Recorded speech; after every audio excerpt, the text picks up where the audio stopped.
Call to order this meeting of the Bloomington Commission on Sustainability. It's our monthly meeting, and today is Tuesday, February 13th, 2024, and it is 6 p.m. Will the secretary please call roll? Yes, sorry, I was just updating our list. I'll probably be calling names that maybe people of terms are expired. Let me look. I know Emma. Actually, would you like to introduce yourself as a new member? Yeah, let's do that while Sure. I'm Dave Rallo. I'm City Council appointment. I serve District 4, and I used to be on the commission. Great. Since its Welcome beginning. back. In fact, I wrote the legislation, so. Oh, wow. Wonderful. Yeah, so it's kind of welcoming. That's great to to have meet you. you all. Yeah. Thanks. Okay. I think I have everyone. Okay, Matt Austin. Present. Caitlin Edwards. Matt Flaherty. I'm his substitution. Okay, sorry, that's right. Okay. David. Rainer? Sorry, yeah. Right here. David. Yeah. First David. Nolan. Nolan's no longer on the commission as well. Thank He you. stepped down as the Monroe County Environmental Commission's president, so Okay. there'll be a new person. Do you know who the reappointed I do not. president of the Monroe County Environmental Commission is? I'm not sure, but they'll be joining us at the next meeting. Great. Hopefully. Okay. Okay. Jessica Davis. Dave, you're here. Hannah, I'm here. Justin. Here. Alex. John. I'm expired, but I don't know if that counts as being here or Here not. for now, okay. Did I get everyone that Dennis? is She on? No. is she And Dennis expired as well. expired? No, her It says. term. Oh, maybe she updated. Oh, Yeah. she got, Oh. okay. She's on the website as 2026. Okay. Oh, okay. Okay. Oh, great, okay. We need to update all of this. She may not know that yet, actually. If it happened to me. Okay. Okay. I think I've got everyone. Let me double check the website. Yeah. I think we're good. Okay. Okay, great. All right. Sean, have they processed those? So I reapplied, and they said they haven't gotten those yet. Some people are getting notified and some people Okay. aren't, so I'm not sure where they're at. Yeah, mine on the website says it was updated in 2026. Okay. Who's the council? Because I'm on Yours. the committee. Yours is updated too. Is it to 26? Mm-hmm. Okay. Well, Yep. Okay. Congratulations. Oh. I was gonna be like, no. Emma, Present. Emma Ferguson, who dropped off, is also updated to 2026. Yeah, I was gonna say. Did you say Emma? Yeah. Yeah, hers was updated too. We'll just have to make sure that we inform them of the vacancies. Yeah. Okay. Today's agenda was distributed by email. Are there any objections to adopting the agenda as distributed and sharing in the current screen share? Nope. No objections. We'll move on to approval of the meeting minutes. The minutes were included with the dispersal of the agenda. I'll ask, are there any corrections? And I'll answer. I think my presence and Najla's presence were in person, but I saw they were virtual last year, or last month. Sorry. Notated as virtual. Gotcha. Okay. I will update that. Any other objections or corrections? Seeing none, we'll move forward.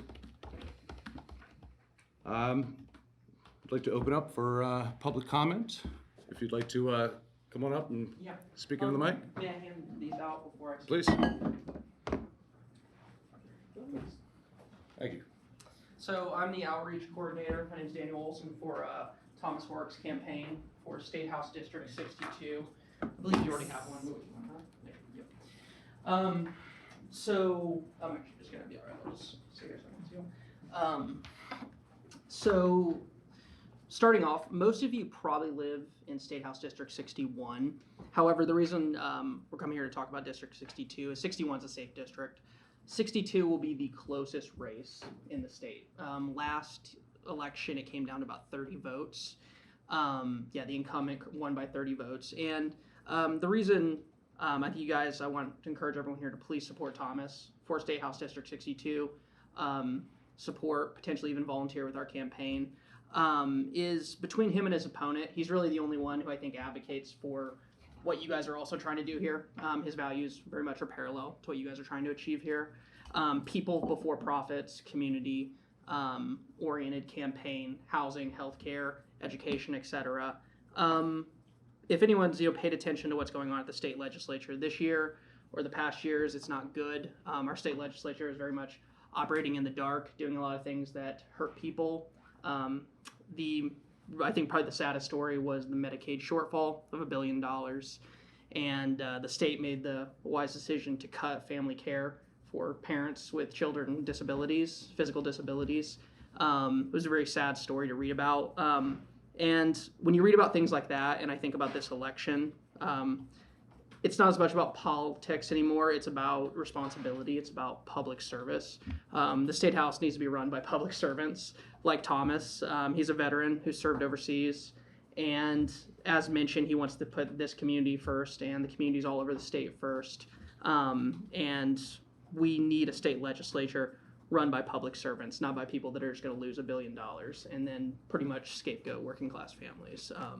And a number of other things. I mean, the incident between state government and the Indianapolis Indigo issue of cutting the Indy County, kind of cutting their policy from under their legs, working against local governments, not with them, which makes your job harder.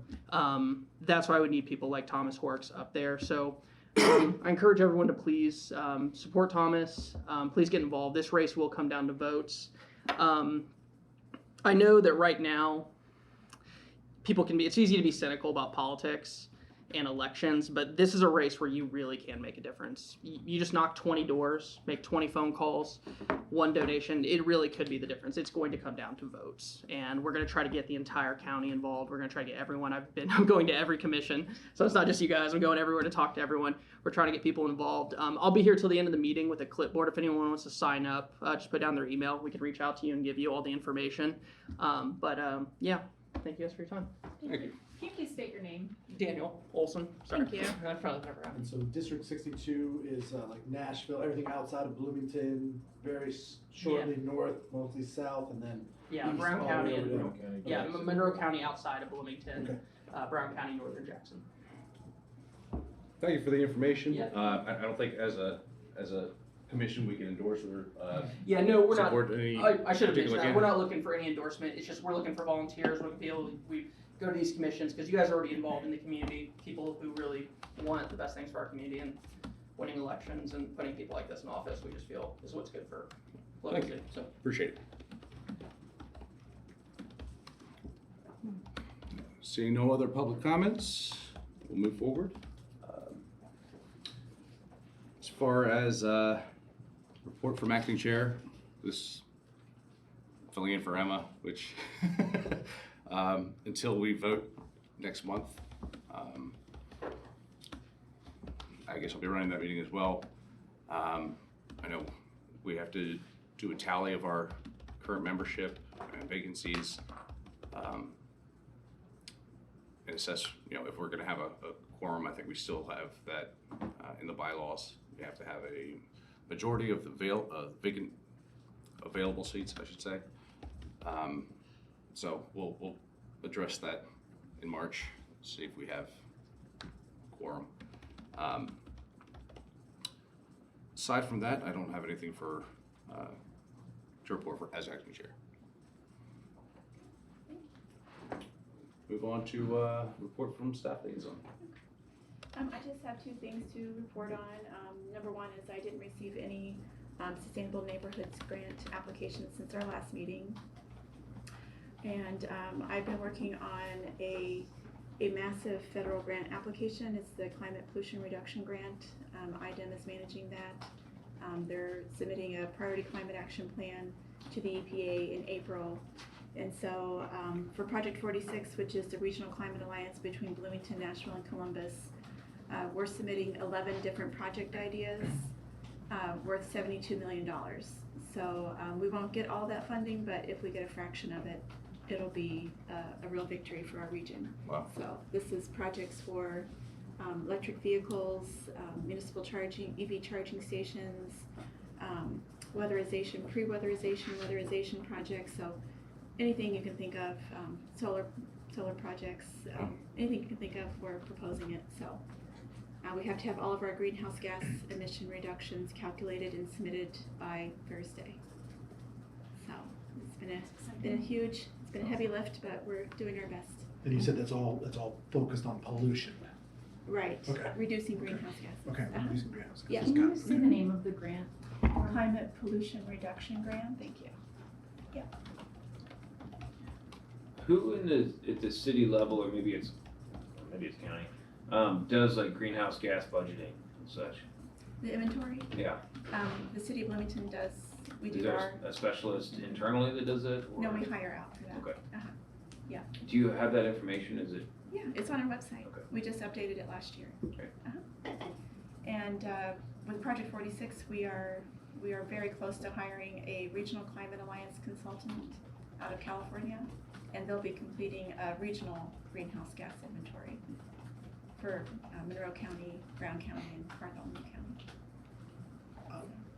Very Because the city has been focusing on switching from gas-powered lawnmowers, et cetera, to electric, or is Yes. pushing that. Is that one of the? That's one of the Okay. projects. Yep. Mhm. Yep. Cool. Yep. So that grant program would be for lawn care companies. Okay, got it. So, yeah. That's what we're hoping to get funding for. Yeah. We were hoping, we had to submit our initial intake form in January 15th. And that was just to describe the projects and to provide the budgets. And we were really hoping that IDEM would take a look at those and really narrow down which ones they really wanted to fund. But instead, they just said, submit all of your calculations. So, That much more work. so yeah, so. But we're making progress and we're gonna have them submitted by Thursday. Great. Good job. Yeah. That's Any all I further? have. Yeah. Then we will move on to a report from Council ex officio, which this will be your role, obviously. Okay, well, Welcome. thank you. I don't have much of a report in terms of what's happening at the council level right now. The legislation has not been forthcoming yet. I think probably the biggest item of your interest would be the Summit development. I'm not sure, Summit District it's called, which is over in the Sudbury region, which is just west of the old Thompson site. It's 140 acres southwest. And it's enormous development. It probably will have about 4,000 to 5,000 units. So we're talking about 10,000 people. Wow. 12,000 people potentially. Where is this now? So this, if we had a map, it's over in the Summit development. yeah. It's probably not called that on the map. It's an area that's undeveloped, north of Tap Road, east of Weimer, Oh yeah. west of Rockport. Yep. Is that right? And south of Second Street, essentially. Yeah. Oh, good. Let's see if I can. Whoa. It's that area. Wow. Yeah. So it is. It's mostly a. So the evaluation criteria for me is what are the nature of these units? Looks like they're mostly apartments. Now we're heavy in apartments, and you can just see that by driving around town. Yeah, we got everything's going on. But I've been looking at numbers, and so for instance, in 2019, we added over 1,000 apartments to the city. We added 29 single-family homes. So every housing study points to people wanting single-family homes. Now, in terms of environmental considerations, it cuts different ways because single-family homes are maybe not as efficient, but they could be made efficient, and they could be made into tiny homes and so forth. or they could be shared units in a duplex or something like that.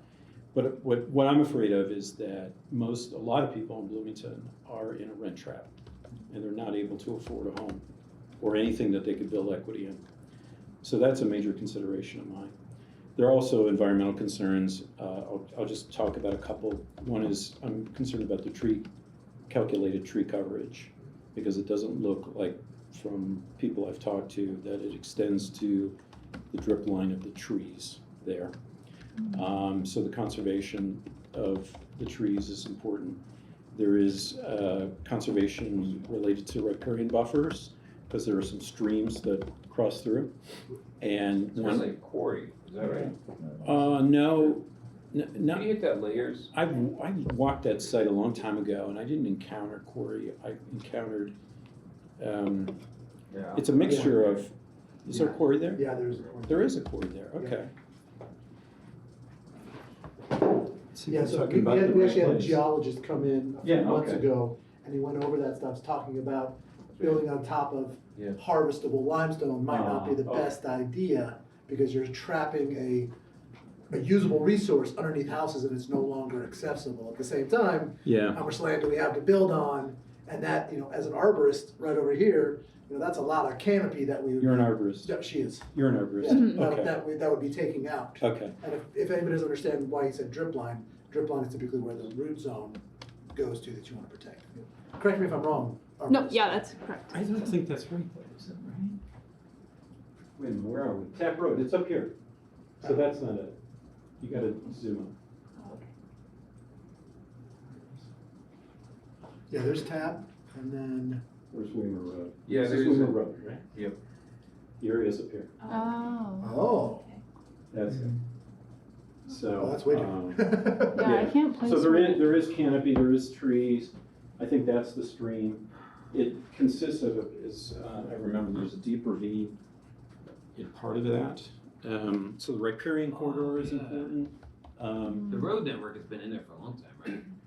Well, Isn't there kind of a, the- that's kind of like a YMCA, is it? The North No. YMCA? No. no, it's actually though, the developer will be required to build the two roads that will go through. One will be, I keep getting up and down, sorry about this. Right here is high-powered electric lines. Yeah.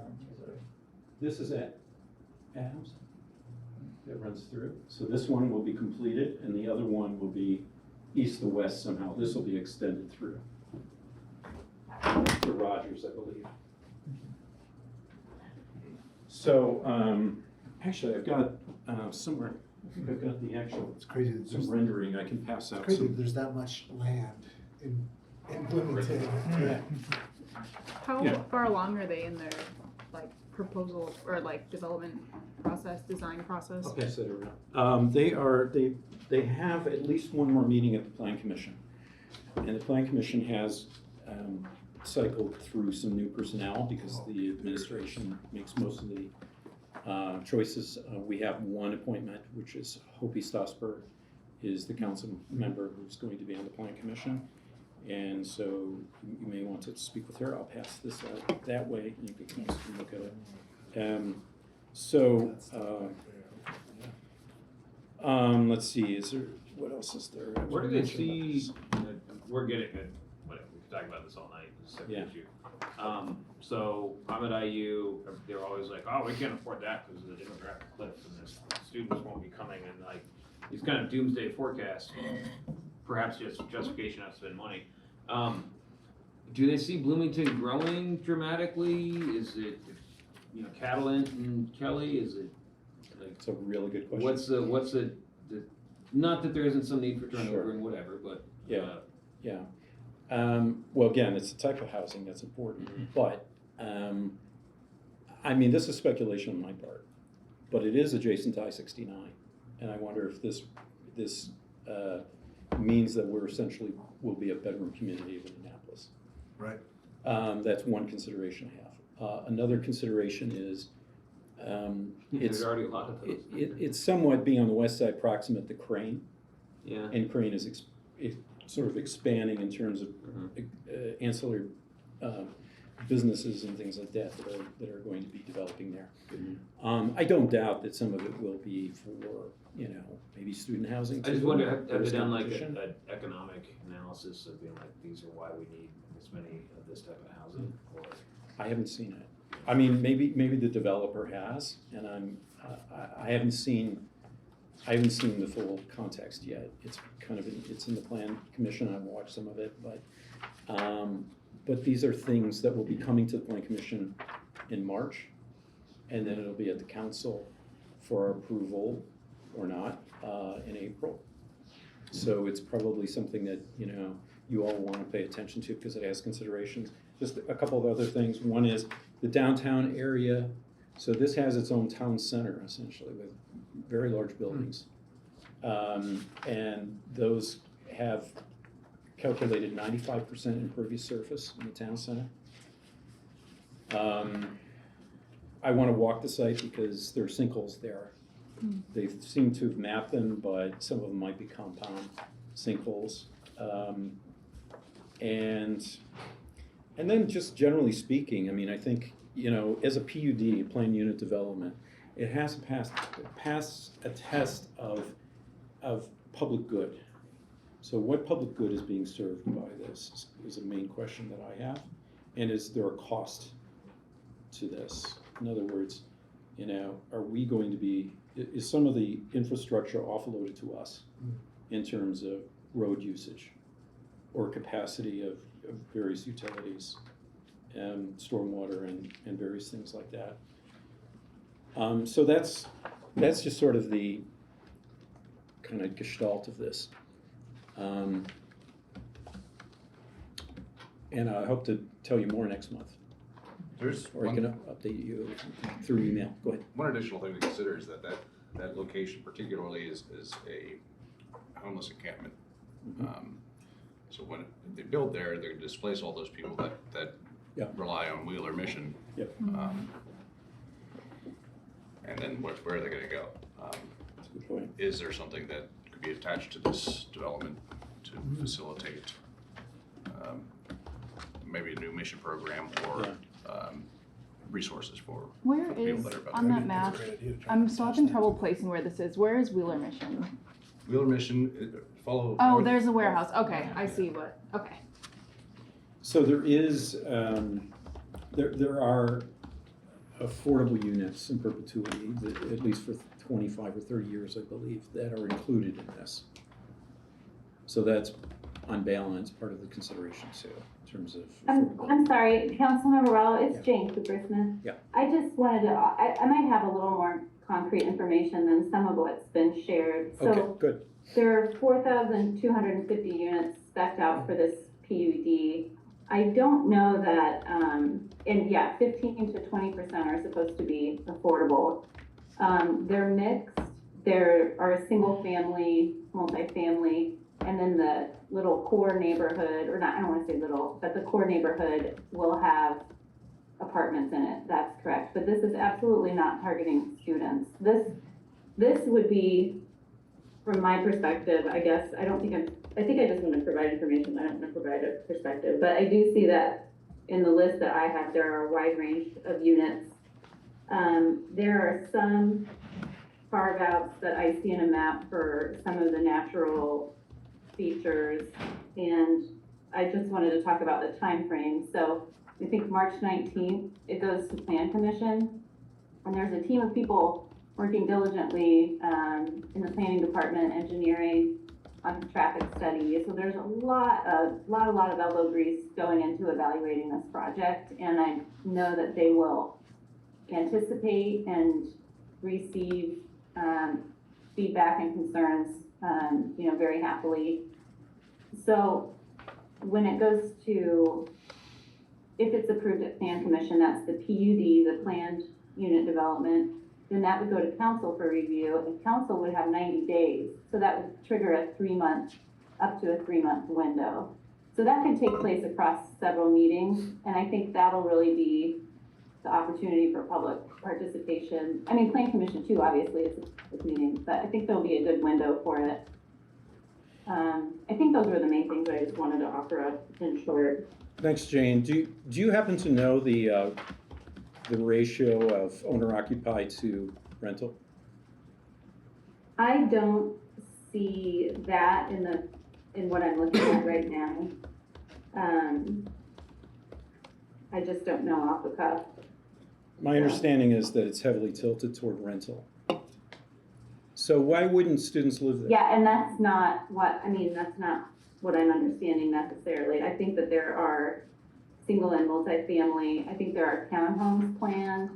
And I think, again, in that core, Everest Center will have significant rental or significant apartments.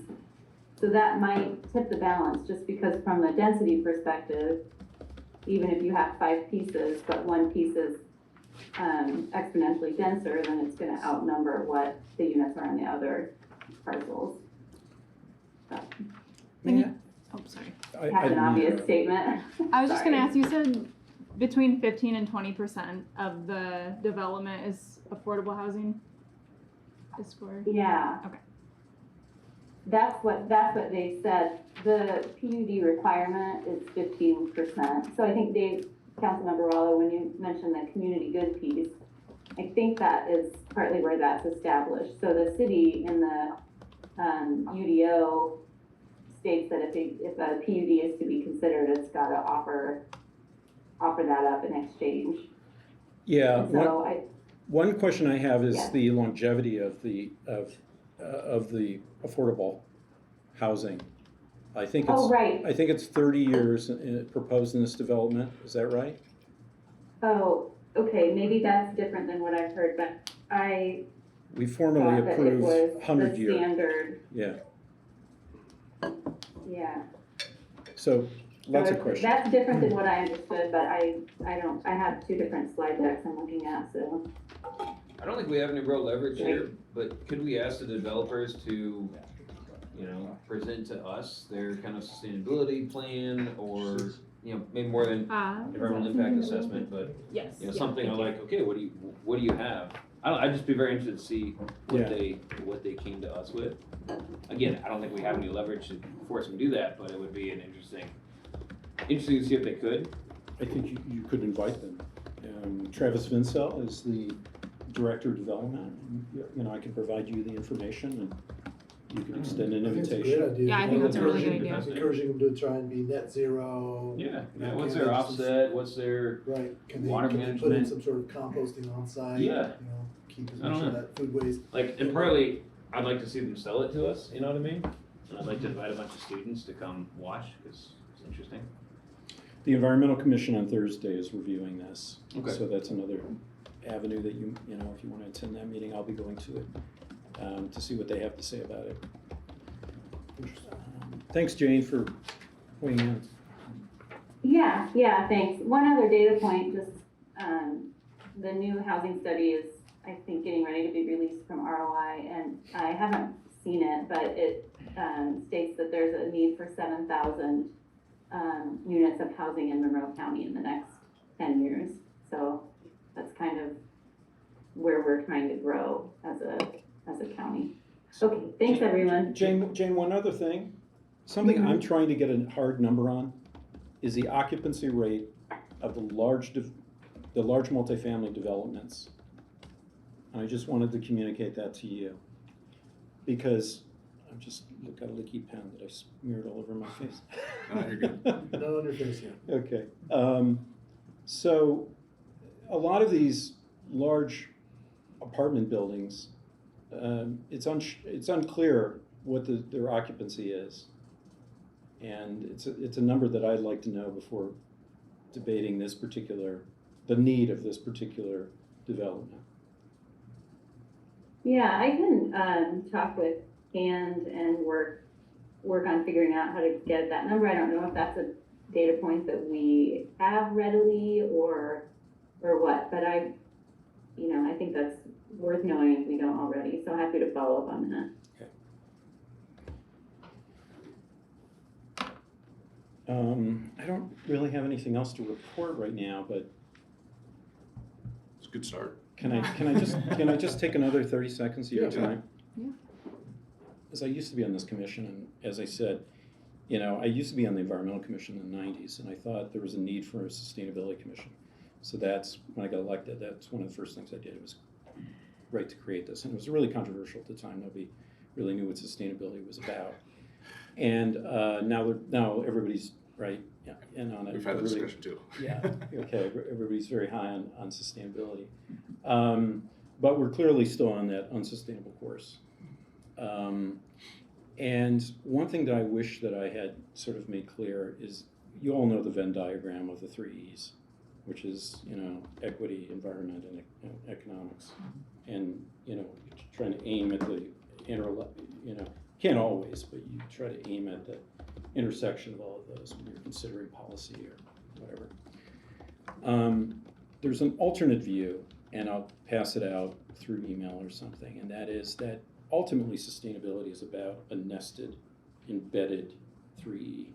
That is, you know, the host system, which is the biosphere, can't be exceeded by human impact, right?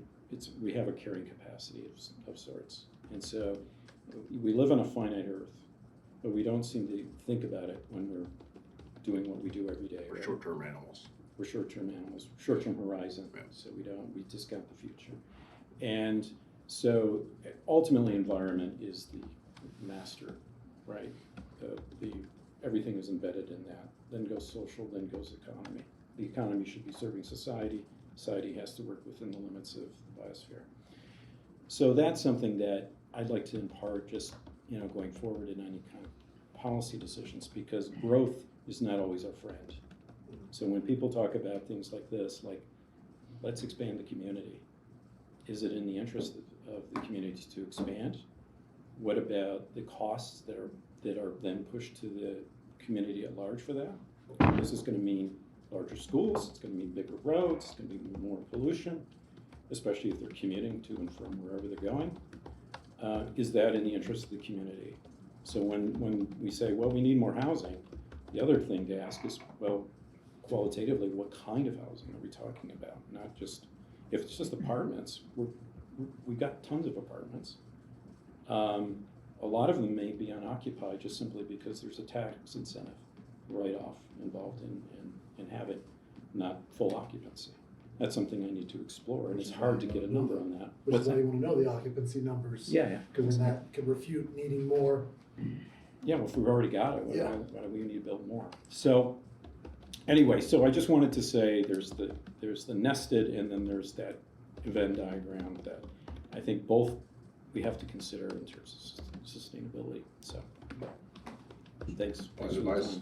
And more growth equals more disparity, more extremes, and Yep. as much as it taxes the rest of the community. Yeah, I see exactly what you're saying. Yes. Thank you. Thank you. We'll move on to a report from working groups. Just transition working group. Caitlin's on Caitlin joined us. Do you want to attach her to the roll call I sheet? did, yeah. Hey, Caitlin, do you have anything Yeah, to? I'm here. I'm sorry. I'm really under the weather right now. I was a little bit tardy.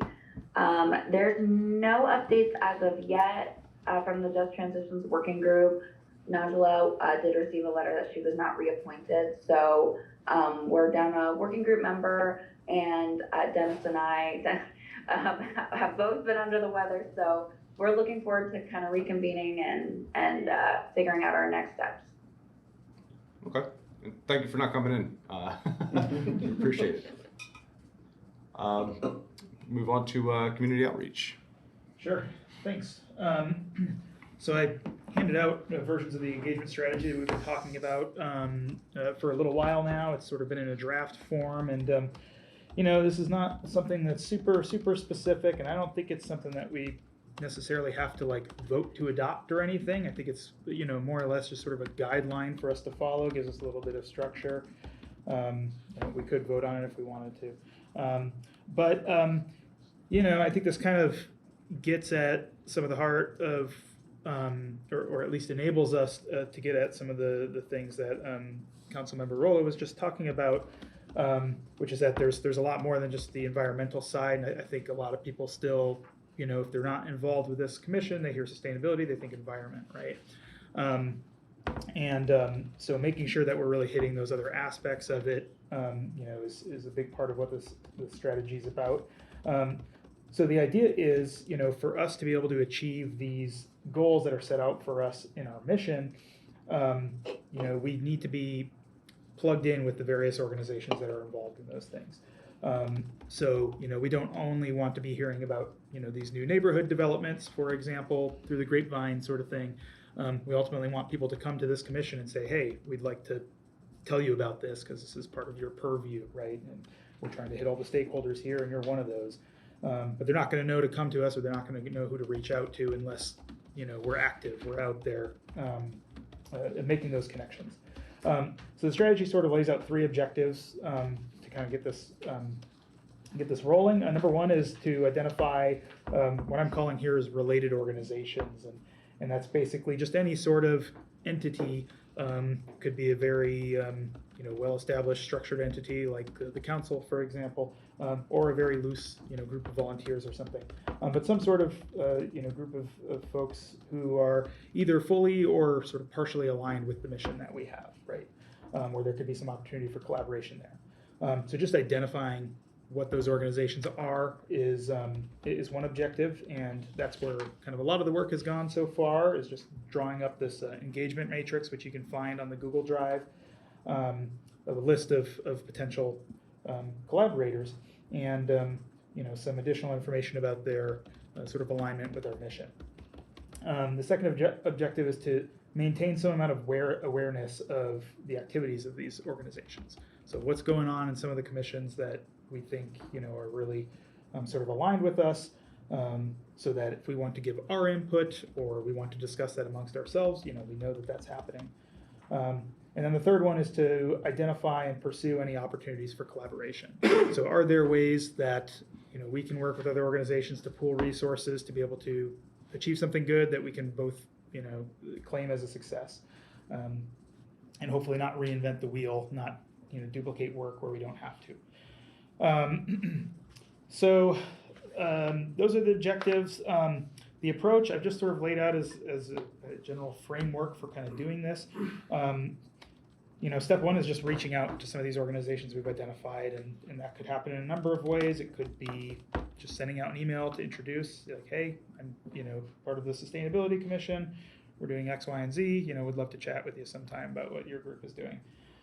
Or it could be actually attending meetings, for other commissions and boards and things like that. We can show up, introduce ourselves, say that we'd like to, find opportunities to work together. Wherever possible, offering our expertise where we have it. If another group is working on something that we think our input would be valuable to them, to offer that up, and to start to build those relationships and maintain them, So there's various ways that we could do this, maybe I'll give an example of some of what the Environmental Commission is doing, because I attended their meeting last month. But I've also included here just a list of some of the potential partnerships based on, the ones that we thought were sort of maybe higher alignment across those 3 categories there: environmental, economic, and social, or the third E, equity, right? What would be good is if any of these, organizations align with anybody here in terms of what you're personally interested in, if you'd be willing to volunteer to find a contact in that group, reach out, introduce, our commission, just kind of get the relationship established, that communication method established, that would be very helpful. And if you want to help in that way, but you're not sure where to start, just get in touch with me, and I'm happy to help get that ball rolling. So that's the idea behind the strategy. That was one of the 3 goals that we sort of had for last year. So getting that box checked, and if folks have input on this, want to make adjustments and stuff to it, I'm very happy to hear that. So just let me know. We can discuss it more formally in a meeting if people have a lot of thoughts on it. The other thing that I want to talk about is the Environmental Commission. So I went to their January 18th meeting. I introduced myself and that I was from the commission and expressed my interest in collaborating with them. So I'll plan to just attend that meeting regularly. It sounds like this next one will be a good one to be at. So good timing there. And then I'll just give regular reports back to this group when there are things of interest. One thing that they're working on right now is an annual art contest that they do called the Eco Heroes Art Contest, which I was not aware of, but maybe folks here are. But it's kind of cool. It's a contest that seeks to connect the natural curiosity of students and residents to their passion for the environment and creativity as artists, writers, and craftspeople. So their theme last year for this was "Let It Grow, What Trees Give Us," and the theme, at least the proposed theme for 2024 is drops to drain. So it's focusing on stormwaters. So lots of, yeah, go ahead. That for Earth Day, they're going to be showcasing those Yeah. artwork, and then you can vote on the art Yeah. during the Earth Day celebrations. Yeah, it seems like a really cool program. So just, food for thought to inspire our own ideas of getting creative and especially how we can engage the public, right? Because policy is one side of it, but we also want to inform and interact with the public, right? Yeah, I think this is fantastic, and I have a project idea already. It's in the works. We're going to be creating a Beat the Heat campaign this year, and so getting the word out to all of these organizations about the campaign that we're going to be promoting and all the education materials, getting that out to the public, making people more aware of the risks of extreme heat. Right. And then also, we submitted an application to Kappa Strategies to map our urban heat island. And if we are selected for that mapping campaign, we're going to need a lot of volunteers. Because it'll be a full day where people will put sensors on their cars and on their bikes. And we'll be riding through the city, through predetermined routes throughout the day. So we'll need a lot of volunteers for that. So hopefully we get selected, but otherwise we'll still need help getting information out to the public about extreme heat. Yeah, absolutely. Yeah, no, that's great. Was it the same grant proposal that was submitted last year? Last year. Okay. Nice. Fingers crossed. Yeah, fingers crossed. It would be amazing. So I hope we get selected.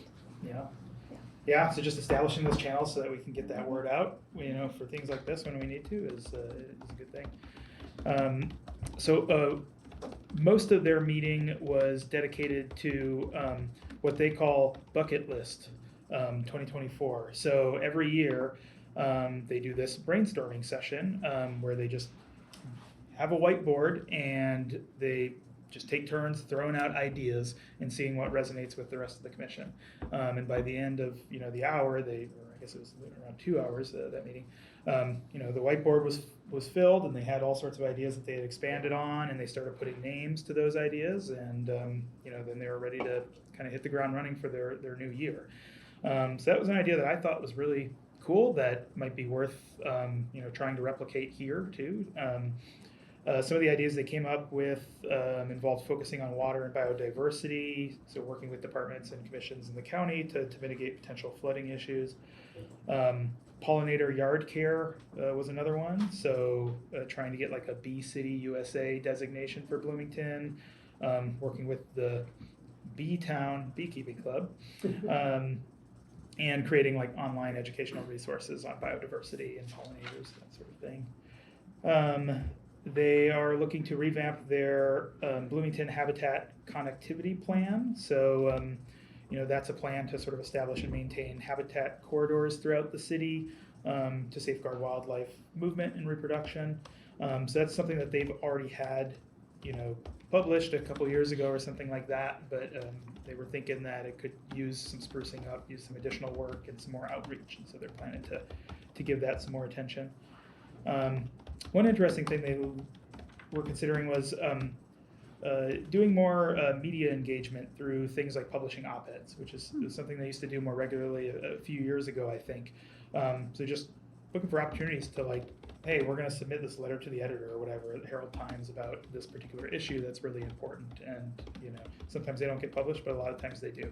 And so that's just a good way to, we're talking about informing and engaging the public. That's another good way to do it. And they spent some time talking about collaboration. So the same sort of thing that we're talking about here with the engagement strategy. They considered whether that should be its own working group for them, whether they should create some sort of strategy for partnerships and public relations, and then how to organize that. When is the right time to engage with a particular organization or group or something like that, right? So that all sounded very familiar. So I, offered up hey, we should talk and we can work together to improve on that. So yeah, I think there's a lot that we could learn from them, especially that bucket list thing. I think is something we should explore. One other thing that they do is they've got a couple folks that stay sort of in touch with what the other commissions are doing, right? So we had, I think Don was here last time to talk to us, and he goes back to them and reports on what we're doing, just like I'm doing now with the Environmental Commission. They've got a few commissions that they kind of put into the agenda, reports from other commissions, that sort of thing. So that's sort of part of the idea here, is if we get different people that have these connections to other organizations, when things of note happen, we can take a couple minutes to report on them here and keep everyone's awareness up. I'll leave it there. But so far, a good first month, actually hitting the ground and going out. Yeah, this is great. Couple thoughts on this. Like you mentioned, having kind of a point of contact on our side and possibly on their side, and just having that I've got connections at IU, other people might too. Yeah. But be like, hey, if we want to talk to them, here's the person we use and here's the person they talk to, and just having that formalized in the sense of a name, or two names next to each one. Right. I think would be great. I don't know the best way to do that. That could be just an email chain, checking things off of who's got the connections here, who's our point of contact there. But that might make that easier. But this is great. The other thing is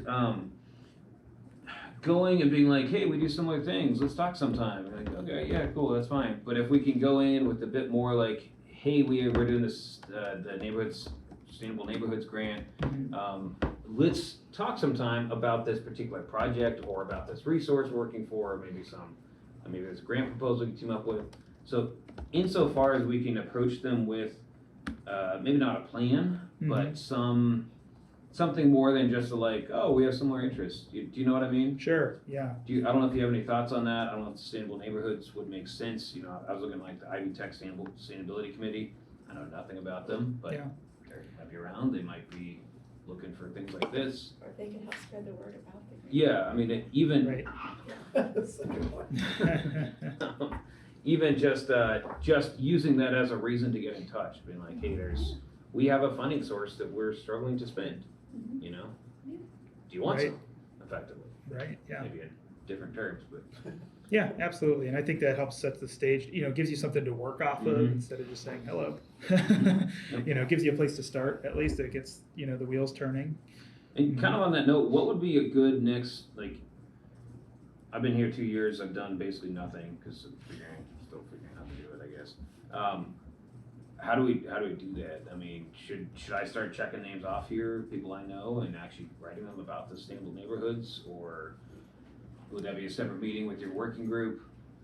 Yeah, so the working group so far hasn't had any meetings outside of just reporting here. If there's, a desire for that and there's a lot of activity going on, we could certainly do that. The easiest way to start maybe is to go to the engagement matrix spreadsheet. So I can send this as a PDF or a link to the Google Doc for this strategy around to everybody by email, and then you can just click and get to the engagement matrix. But that's where I've sort of listed out all the organizations we're thinking about. I may have missed some, so If you email it to me, I can upload it to the Google Drive. Okay, yeah, And then perfect. everybody has access. Yep, that would be great. Yeah, it's just, it's actually already on the drive, so it's under the working groups subfolder, and then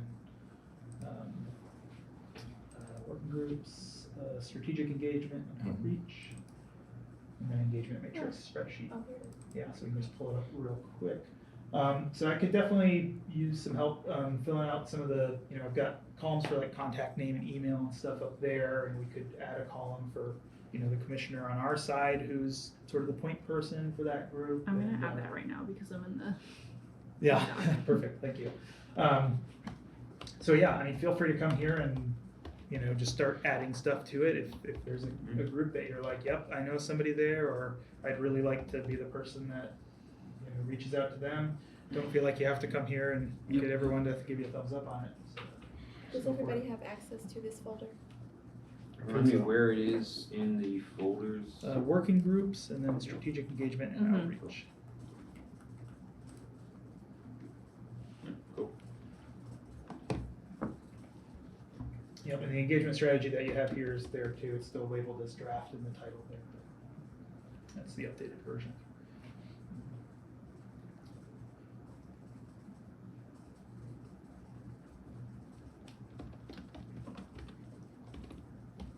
Great. Well, that's all. Would you Everything suggest you just kind of start dropping information in here, and if we double up, that's, do that, Yeah. primary, secondary, so. Sure. Yep. Okay. Exactly.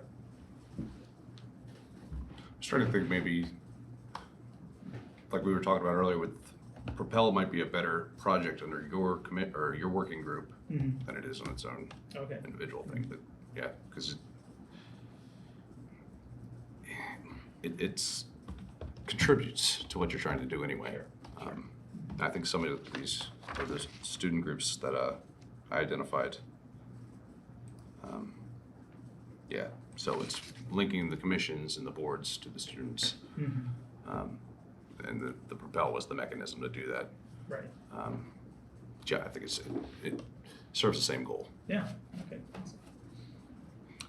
All right, waste management working group. Cool. Update on the pilot that we're doing at the urban farm. We've transitioned 10 neighbors who were giving us their food waste over to bokashi composting. If you don't know what bokashi is, it's anaerobic fermentation of food waste.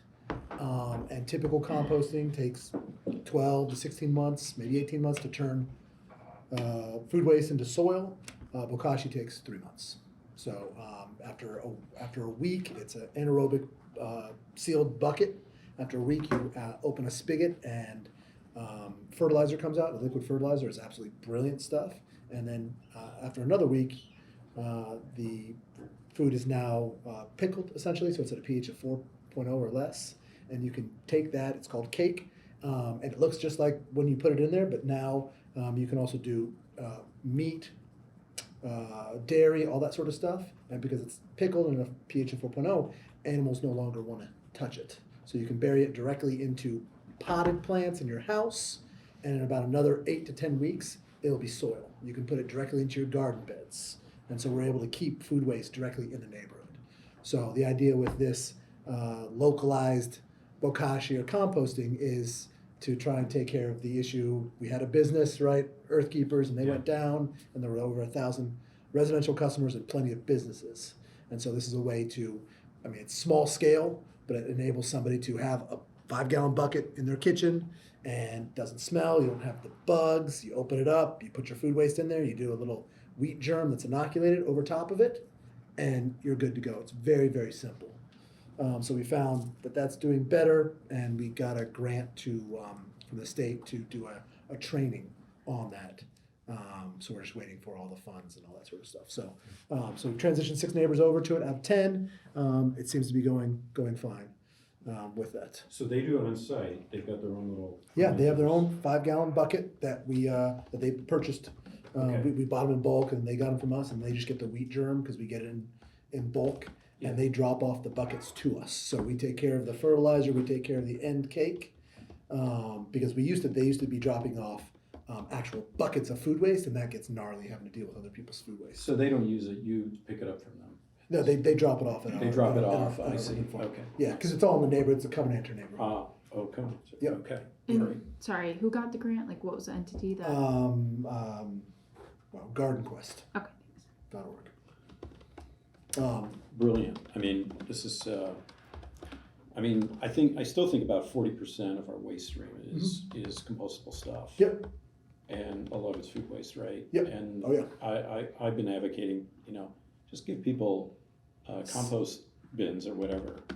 But, sometimes they're not done right, you get rodents and things like Yep, that. correct. Yeah, because you have to do 3-to-1 browns to greens, et cetera, et Yeah, cetera. yeah, And yeah. it's much more complicated. There's so many things you can't put in. Mhm. And so this is much more cut and dry, much simpler. and it gives you a fertilizer, and it gives you a soil amendment out of your food waste. So for anybody that wants to grow their own food, you're cutting down on inputs that you might want to purchase or have to purchase to feed those things. So not only that, you said that the animals don't like to touch it. Yeah, because Does it also protect the plants that, like if you're doing outdoor gardening? Does it protect the plants from it? No, because you're burying it. You're burying the cake, the food waste once it's pickled, once it's fermented. There's no lingering smell or anything that keeps them away? No. I mean, you actually have to cover it in 3 to 4 inches of soil I see. because it does have a sweet and sour smell. It takes about 2 to 3 weeks to get used to it. But the fertilizers, the liquid fertilizer is absolutely incredible. It gave us larger plants, stronger plants, more resilient plants, and then the fruit and the vegetables we grew were significantly larger, juicier and tastier as well, all from food waste. Great. Do you have to inoculate it with the anaerobes, or is it just? So the wheat germ is inoculated with the EM1, Okay. and that is, and so that's what it is. It's about a tablespoon of the EM1 inoculant for about 2 inches of food waste in a 5-gallon bucket. So it's really cool, Great. but it's just getting people to do it and create the habit of that. Mhm. So that's one thing. The other thing is I'm going to start trying to go to the animal control monthly meeting, because I know you did and thank you for your work with the chickens to get that. Sure. I would, the waste management working group is interested in getting the chickens expanded based on size of property, not just based on a single property. So, maybe half an acre or less property size, you can have up to 10 chickens. More than that, 15. And if anybody who's ever had chickens, 5 chickens is not enough. Yeah. For egg production, they're great for food waste and whatnot. So that's the other part of it, is wanting to have other options for people to take care of more food waste with that. Plus, we want to produce more food, and that's not something that we should address in this commission, but we really don't. And so if we can produce more food locally, just through chickens, it just makes more sense. So, but I know we have to start there, because they're the ones that control all of that. So what size of the flock are you proposing? I mean, I would want to go up to 20. Uh-huh. For people that have 1 acre, like we've got 1.7 acres with the urban farm, and 5 chickens is just not enough, because not only do they give us eggs and take care of food waste and take care of a lot of pests, bugs, but they build us a ton of soil. Yeah. I dug out a yard and a half of soil from their chicken run area. Yeah. And then we just replaced it all with wood chips and straw, and then in 18 months, we're gonna have a ton more soil. Really, really good stuff that helps. Great. I've wanted to revisit that code. Okay. There's been some interest in Green Acres. There's a couple homes there that are sharing, essentially. They'd like to share a flock or expand it, and so this makes total sense, because it was very controversial. Oh yeah. There was a lot of pushback. I mean, people were like, "Oh, Well, that's when the bird flu, right. Yeah. I had to get infectious disease experts from the hospital to come and testify and say, this is no worse than a bird feeder in your backyard. Right. And finally we did it, but it was really stringent at first. It was like you had to get your neighbors and everything to sign off, and then we've kind of loosened the code. It's much more loose now, for sure. Yeah, for sure. So it's great. I'm very grateful for that, and I would like to talk with you more about how to do that. Yeah. Because there's a lot of people that want larger flocks. Yeah, And once makes again, sense.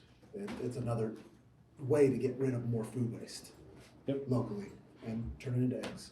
So there's that, and then want to let everybody know there was a green drinks about Senate Bill 2990 about the future of the Charles C. Dean Wilderness, and pretty simple. This bill, the Benjamin Harrison National Recreation Area and Wilderness Act of 2023, was officially introduced by U.S. Senator Mike Braun. If approved, the legislation will add approximately 15,300 acres to the Charles Dean Wilderness, more than doubling its size from the current 12,953. It will also establish the 29,382 acre Benjamin Harrison National Recreation Area on the national forest land surrounding the expanded Dean Wilderness. The reason I'm saying all this is this will protect drinking water provided to more than 120,000 Hoosiers from the Monroe Reservoir, and expand our land available for recreation such as hiking, backpacking, horseback riding, mountain biking.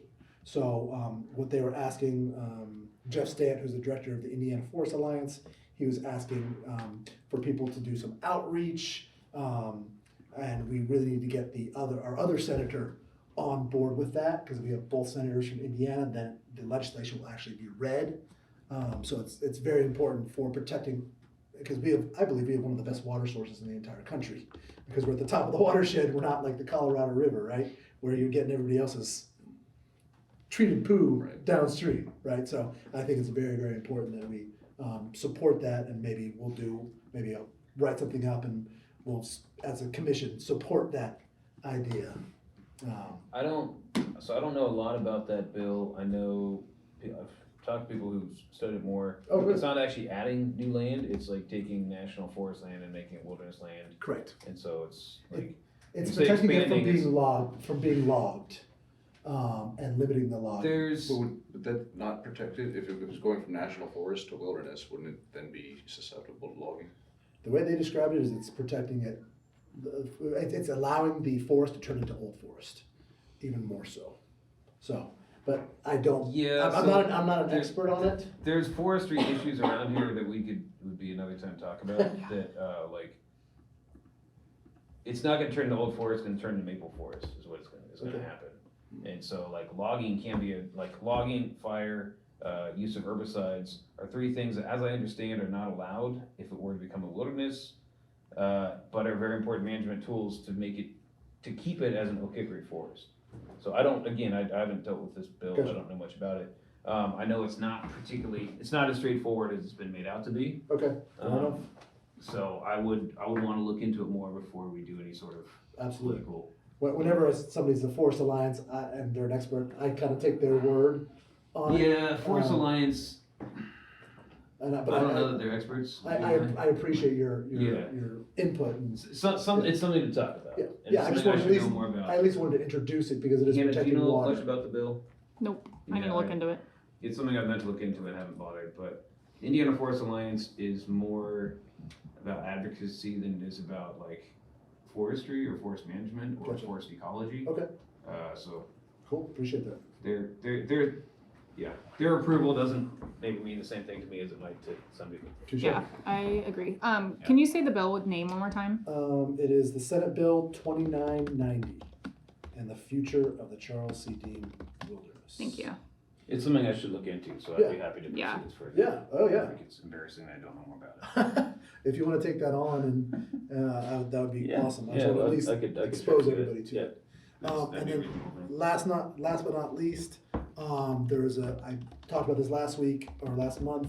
There's a new task force on organic waste that was formed with the, it's no longer the Monroe County Solid Waste District, it's the Monroe County Waste Reduction District. We had our second working group meeting, talking about potential options. I'm talking with a farmer who mentioned black fly larva a facility. In fact, it's insect protein. The largest black fly larva facility in the entire country is in Decatur, Illinois. It's a combination between the city, a local business, and an international company, and they're doing a massive amount of protein, and that specifically is food waste. So the farmer that I was talking to, he feeds his pigs and other things with pre-consumer food waste, but he can't do it post-consumer food waste. So black fly larva, you can take all of the food waste off somebody's plate and you can feed it to them, and then they're going to turn out the larva, and the larva is used to feed chickens, pigs, and plenty of other things. And so, with that being said, we're trying to talk to MCCSC. We're trying to create a partnership maybe between IU, Catalent, MCCSC, Monroe County, the city of Bloomington. So we have a lot of different hands in the pot and people groups that are supporting it to figure out what the solution on a large scale for organic waste is. That's not going to really apply to neighborhoods as much, but that's where you're going to get the biggest bang for your buck if you can get some of those large corporations along with nonprofits to work into that. And so since I'm on the CAC, I'll be the contact for the outreach stuff with that. If you could find a location where you could have a industrial-sized composting facility, that would be amazing. Right, so we're talking with MCCSC, or we're going to be talking with that, because the second in charge of facility management, Brad, is on the CAC, gonna come to the city, the county, all those looking for it, and there are plenty of spots, but then there's just so many requirements. And we're also looking at potentially doing, more of a smaller scale, because the state's legislation or law says it has to be less than 300 square feet. Before you have to have, more than 300 square feet, you have to have a permit. And so I know Porter County, they're doing a food waste pilot, and they have, I think, 30 families. So it's not very large. However, the site that they're processing the food waste at is less than 300 square feet. It's a private person's home.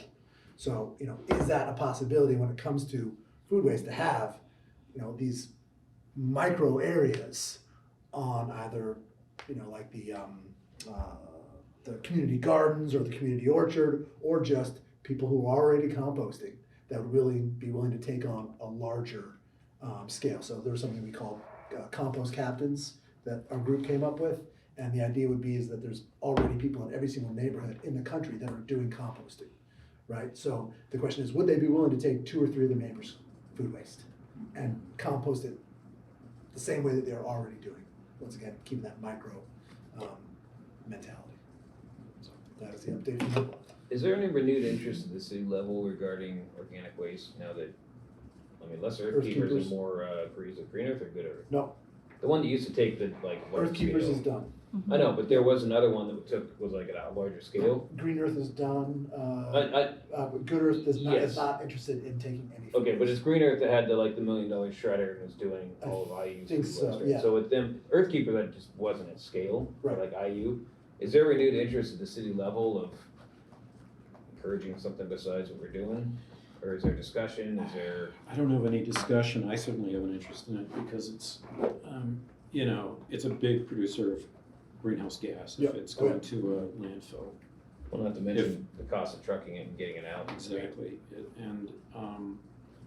and it's just, it's all of this nitrogen, phosphorus that could be used by local farms. Sure. I'd love to be, an advocate, as I'm sure this group would be, to see if we could, help in some way. I think it's in the community interest to do this. It's certainly part of our climate action plan to try to intercept this 40% organic. Especially if you can turn it into a usable product that could be sold or used locally. Oh, that's the other part about bokashi is, unlike traditional composting, which you lose 50+%, or it contributes to climate change, Yeah. right, the methane, you have less than 10% of the minerals and nutrients lost when Right. it comes to bokashi. So you keep the vast majority of it. So on a scale of 1 to 10, composting is like a 4, whereas bokashi is like a 9, 9.5. Wow. I've been asked by Tom McGlasson to be on the task force, the organic waste task force. Fantastic. I'm just waiting to hear back about when the meetings are and March 4th is the next my one. capacity By to, Zoom. with all the projects I have going on, my capacity to join another task force, Right. but I'm happy to provide support however I can. Okay. So I never heard that. is the stated mission to try To to, intercept the Okay, so organics. we- Is that the idea? Ask Uh-huh. the next To meeting. create a composting facility. The problem is we don't have a place to take, Open our to compost that's generated I don't know if we're Right. within the city Yeah. limits, so the first step is to find a location. Yep. And then who would manage it and, And that's what we're trying to do, a combination of different forces. Maybe somebody can pay for the equipment, maybe somebody can take care of the employees, maybe, instead of it being all in one entity. But that's just, we had two meetings so far, yeah. 2 Zoom meetings, so it's just. Yeah. So the idea would be people would just voluntarily come and take their compost there. Right. Okay, as Yeah. opposed to the city Or picking a it up. city, Well- a city program where we would pick it up. I mean, that would be ideal. That would be ideal. Some cities do that. In terms of, given how much food waste is generated in Bloomington, like the easy ones are like go to the restaurants, or go to the cafeterias, with IU. It's like the post-consumer is so much harder to deal with. Yeah. That the back of the kitchen is turning out so much food waste, and so in terms of like the low-hanging fruit, there's a lot of low-hanging fruit. Fresh Time's somebody there talked to me the other day, and they're like, hey, do you want our like, shit we gotta throw away? It's like, nope, because no one wants it, like, there's no place to put it.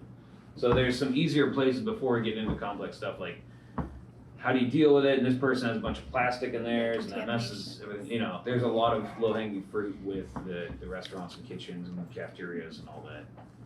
Yeah, we had a great compost up downtown program, but we don't have a vendor to do that anymore. So we got a lot to explore with that. I wanted to, if that was all you had. That's it. I wanted to move on to discussions on resolutions. Something that we discussed a lot last year, but we didn't really address.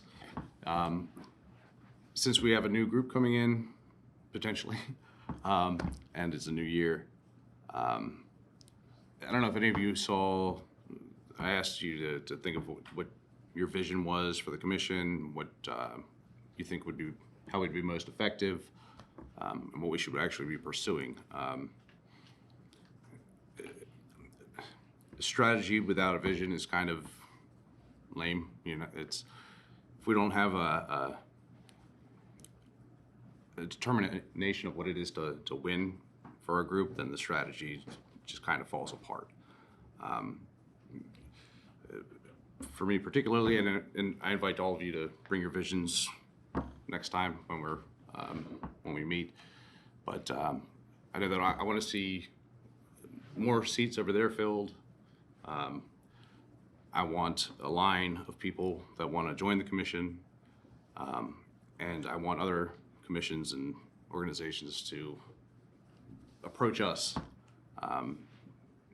for their ideas. I think if we focus on three things: awareness, engagement, and empowerment, then that's the way that we can be most effective. I mean, we can affect things individually with single projects, but I think we'd have a lot more of an impact at making connections like you were talking about earlier, where students or the public come in and they have a problem or an idea. If we can help to give them the connections and the resources and the process to make those ideas happen, we can be a lot more effective than if we're trying to do projects individually. So I think that we have to, I like this, by the way. I like having things written down makes it manifest into reality. So I think that if we're asking people to promote projects, they should come with documentation so that, you know, we can all get a good grasp on it.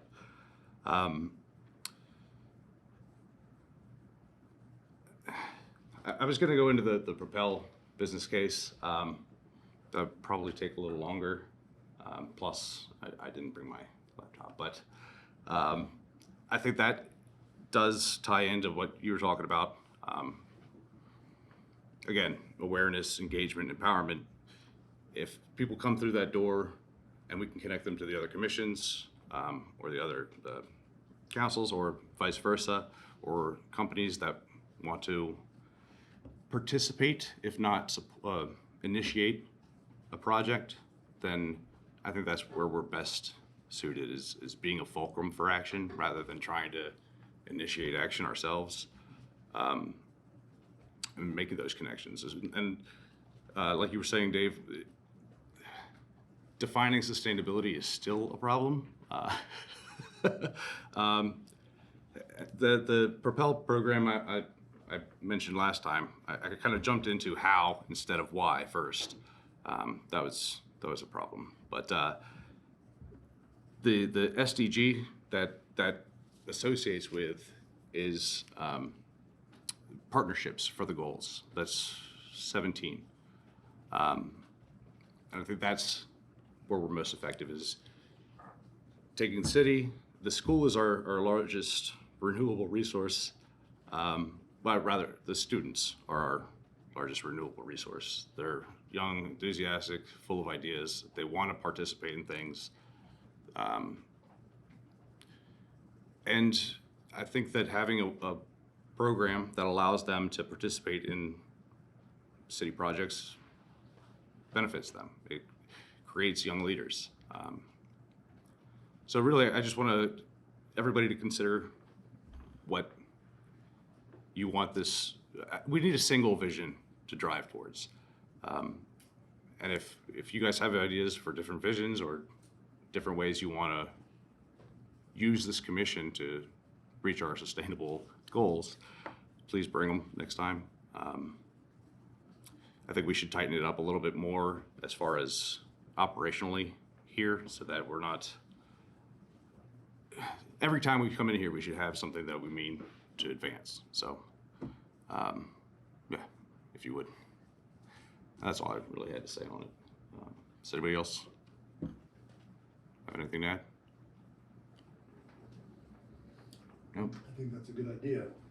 I feel like we've done some things, but I feel like we could be significantly more effective in helping create positive change. I think we slipped a little bit in our documentation. We lost focus a little bit.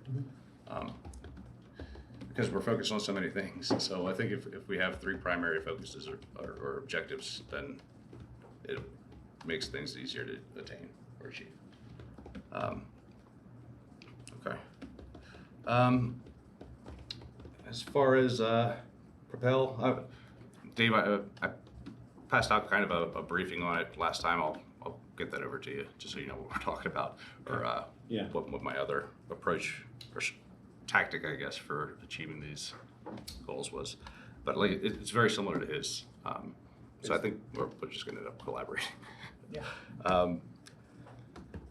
So it's a form of engagement strategy? Based Yeah. on project management. So project management is my background. Uh-huh. My idea was to create a monthly club, essentially, for the student groups to attend to learn basic project management principles, but also to identify projects in the city that they could participate in order to get project management experience in sustainable efforts, especially if those student groups, like the beekeeping, there's a beekeeping student group, connecting them with the city could offer new opportunities. I think there's just not enough minds here to generate enough ideas, enough actionable ideas, and there's definitely not enough resources to follow them up. So I think inviting students and empowering them to do the things they want to do, it's going to make people a whole new generation of sustainably conscious people. Sustainability conscious people. But yeah, that's something we can address a little deeper next time. And I'll bring up an actual business case to get into the specifics. But yeah, it's just a mechanism to engagement and outreach. Could I just ask an ancillary question? Sure. So I've been watching this meeting or coming to it in the last few years. If you focused on, we've been talking about composting, we've been talking about local food. Has that been a focus at all? Like a local food economy? Not at all. Anything like that? Chickens and so forth.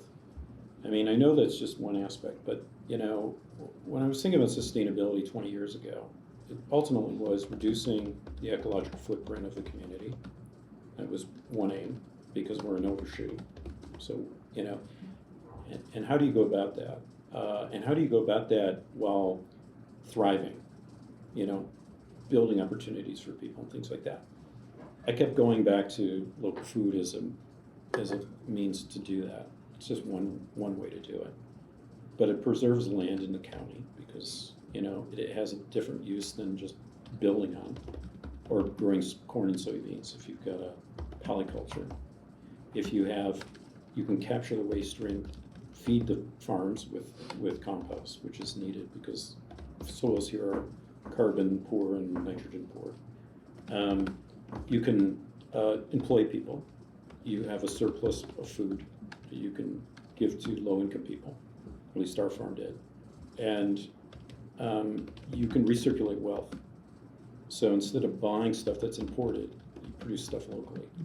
So all these things are sort of met within the 3 domains of the E's through a food initiative, something that I wanted to work on, and I kind of pestered economic and sustainable development for a while.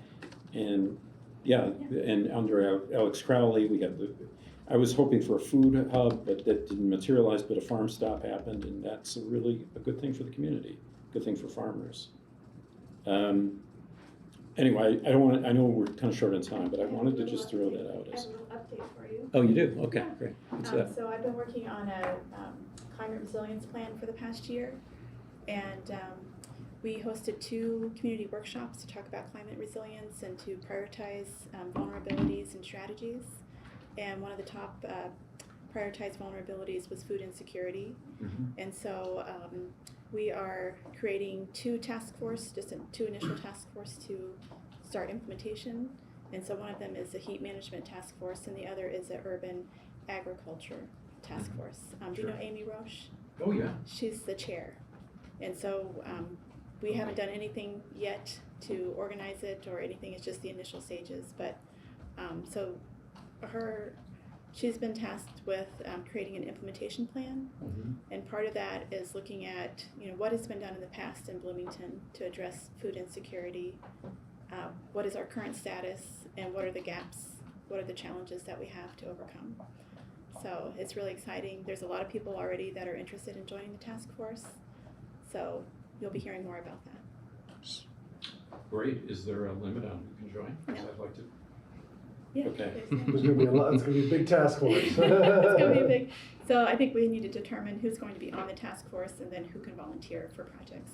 We don't want a task force that's made of 50 people, but just to be able to organize it and make determinations. And Do you have a date of the next meeting or anything like I'm that? meeting with her this Friday to Oh, talk okay. about the initial stages and I see. and how to So you're how to just organize. getting We're off just the getting ground. started. Yeah, Got it. Okay. Well, that's fantastic, Yeah. because that's really needed. it really is. So- See, this is a perfect example Yeah. of what I think this my vision for the commission is to do. Like, Yeah. you just brought something up, she has a connection to it. Yeah. If we had 50 other people, just imagine Yeah. all the dots being connected. Well, my vision for the climate resilience plan is, I'm only one person, I can only do so much, but because of the climate resilience plan, we're going to have all of these prioritized vulnerabilities, and then task force can be offshoots of those vulnerabilities. And so, like Amy is chairing the urban agricultural task force, there can be other task force for, flooding, other, vulnerabilities. So as many hands as you can get. Yes. Yeah. A Nice. lot of work for So- students too. Yeah, so we're. A lot of good programs to I'm create. focusing on heat management and urban agriculture. Those are the first 2 that we're focusing on.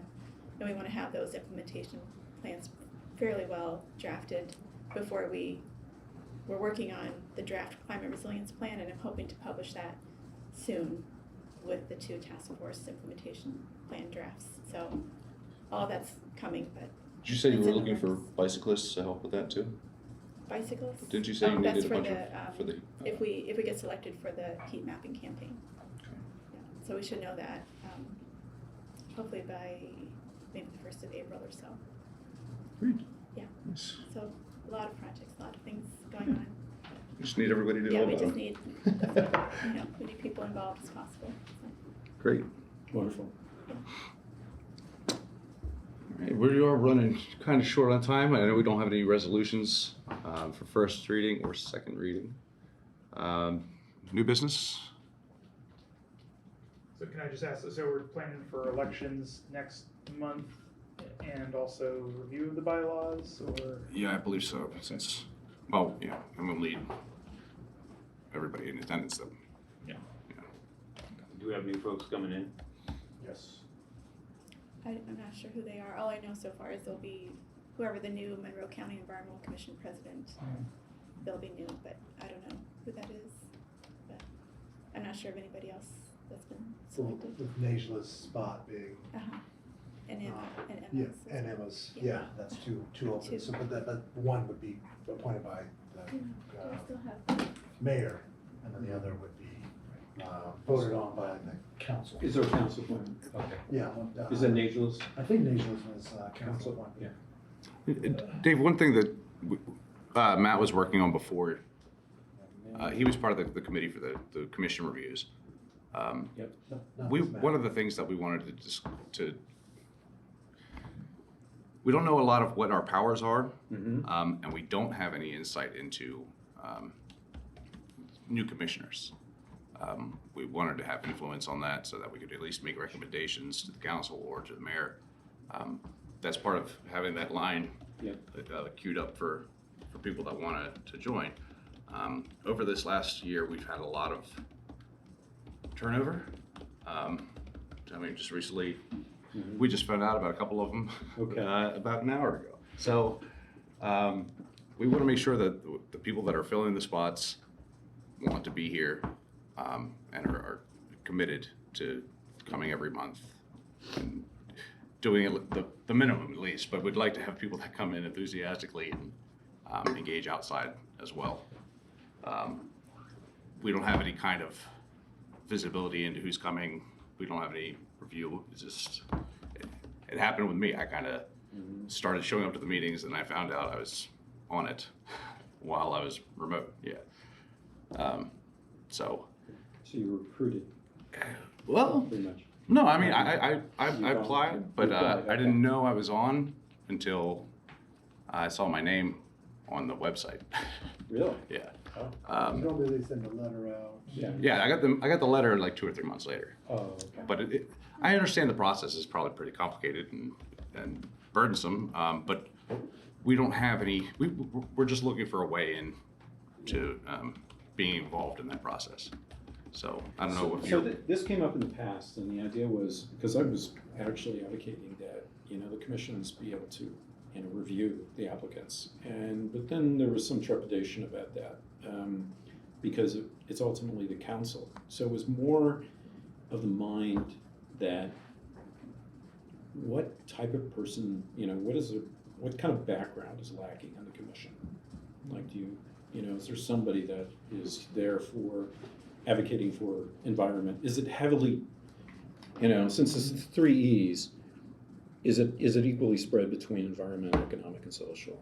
Do they have expertise in those 3 areas so that they can complement each other in that sense? I mean, I could run it by the council. Again, we have a totally new council. Well, just even if it was a weighted system where we could offer a recommendation for somebody. And then, council overrules or mayor overrules, that's fine. Let me check into that and get back with you Great. about that. Yeah, Thank you. because we know what our strengths are. I've had a couple of We people. also know what we're not Yeah. doing, like I know arborist, and I know soil scientist, I know Physicist. physicist. Right. So we know what our strengths are. We also know what we don't have Yeah, within our ranks, and we see that in somebody else, and we'll be like, oh, sure. we would highly recommend, or we would appreciate if they'd more likely get the chance to join us. I'd rather have more enthusiasm or engagement rather than ability. I'd rather have somebody that see every week, every month, and maybe twice, 3 times. Thank you for allowing us for coming. Oh yeah. On that note, and I don't know how we'd actually do this, having like a permanent place for a student representative might be a way to improve engagement. Like, I've been, for the time here and the time at IU, trying to like increase interaction of IU in the city. Turns out that happens at a higher level than what I'm at, or doesn't happen at a higher level. But something that we could, tangibly do is be like, we're gonna have a place for a student representative. I can shop that around the environmental and sustainability kind of groups on campus. That would be a way to get some enthusiasm. But I tried to do that. One of the people I had apply was like the student group or student something president. He just didn't get picked. So. But I mean, and again, I don't know how to actually make that in council, but that could be a really valuable kind of missing component.